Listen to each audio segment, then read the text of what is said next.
Hi friends, ఎలా ఉన్నారు అందరూ? మీరందరూ బాగుండాలని కోరుకుంటున్నాను ఫ్రెండ్స్ ఈ ఛానల్ని సబ్స్క్రైబ్ చేసుకోండి. మేము మరిన్ని వీడియోలు చేయటానికి మీరు మాకు అవకాశం కల్పిస్తారని కోరుకుంటున్నాం ఫ్రెండ్స్. అలాగే ఈ వీడియోని పూర్తిగా చూడండి. మా కంటెంట్ నచ్చినట్లయితే లైక్ చేయండి, షేర్ చేయండి. అలాగే మనం ఈరోజు ఒక ముఖ్యమైన విషయాన్ని గురించి చర్చించుకుందాం.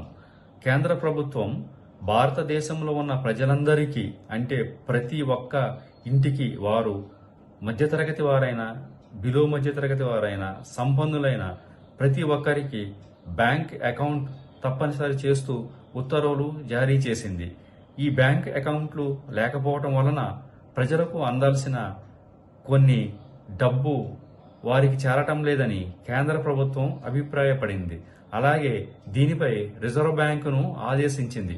భారతదేశంలో ఉన్న ప్రతి కుటుంబానికి సెప్టెంబర్ 30 నాటికల్లా అకౌంట్లు జారీ చేయాల్సిన బాధ్యత వివిధ బ్యాంకులకు ఉందని, వారు దేశంలోని ప్రతి గ్రామానికి వెళ్లి ఈ అకౌంట్లపై వారు విస్తృత ప్రచారం చేసి దీనికి సంబంధించిన విధంగా తగు జాగ్రత్తలు, చర్యలు తీసుకుని ప్రతి కుటుంబానికి అకౌంట్ ఉండేలా చేయాలని కేంద్ర ప్రభుత్వం రిజర్వ్ బ్యాంకును ఆదేశించడం జరిగిందనమాట.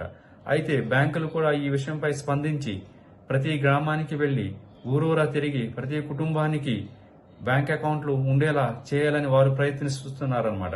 అంటే 2025 అక్టోబర్ తర్వాత అకౌంట్ లేని కుటుంబం అనేది ఉండకూడదని కేంద్ర ప్రభుత్వం అభిప్రాయపడింది.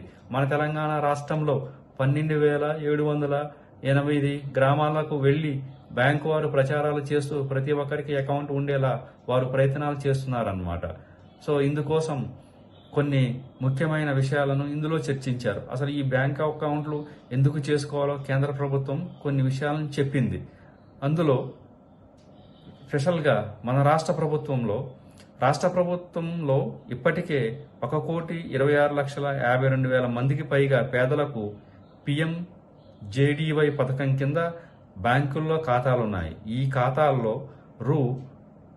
55,126 కోట్ల నిల్వలున్నాయి. వీటిలో గ్రామీణ పేదలవే 72.88 లక్షలు కాగా మిగిలినవన్నీ పట్టణ ప్రాంతాల వారివి.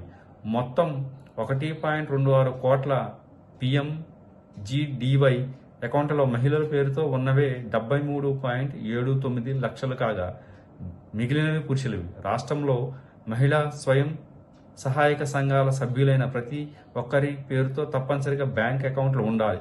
గత ఆర్థిక సంవత్సరంలో రాష్ట్రంలో 1.26 కోట్ల జన్ ధన్ యోజన ఖాతాలో 33 లక్షల మందికి ప్రధానమంత్రి జీవన్ జ్యోతి యోజన పథకం వర్తించలేదు. ఇదే సమయానికి 4,31,920 మంది పేద ఖాతాదారులకు అటుల్ పింఛన యోజన పథకంలో చేర్చాలని కేంద్రం అన్ని బ్యాంకులను లక్ష్యాలను నిర్దేశిస్తే అంతకన్నా 1,00,000 మంది తక్కువగా చేరారు. ప్రభుత్వాలు అమలు చేస్తున్న సంక్షేమ పథకాలకు సంబంధించిన నగదు నేరుగా లబ్ధిదారులకు బ్యాంకు ఖాతాలకు ప్రభుత్వాలు బదిలీ చేసే వాటిలో కొన్ని పనిచేయకపోవడంతో అకౌంట్లకు KYC లేదని నిలిపివేయడం వల్ల సొమ్ము చేరటం లేదు. సో ఈ క్రమంలోనే కేంద్ర ప్రభుత్వం సెప్టెంబర్ 30 కల్లా ప్రతి ఒక్క కుటుంబానికి బ్యాంక్ అకౌంట్లు ఉండాలని చెప్తుంది. మరొక ముఖ్య విషయం ఇక్కడ గమనించండి ఫ్రెండ్స్. ICICI వారి యొక్క పొదుపు ఖాతాల్లో మినిమం 50,000 నిల్వ ఉండాలని వారు ఒక ప్రతిపాదన చేశారన్నమాట.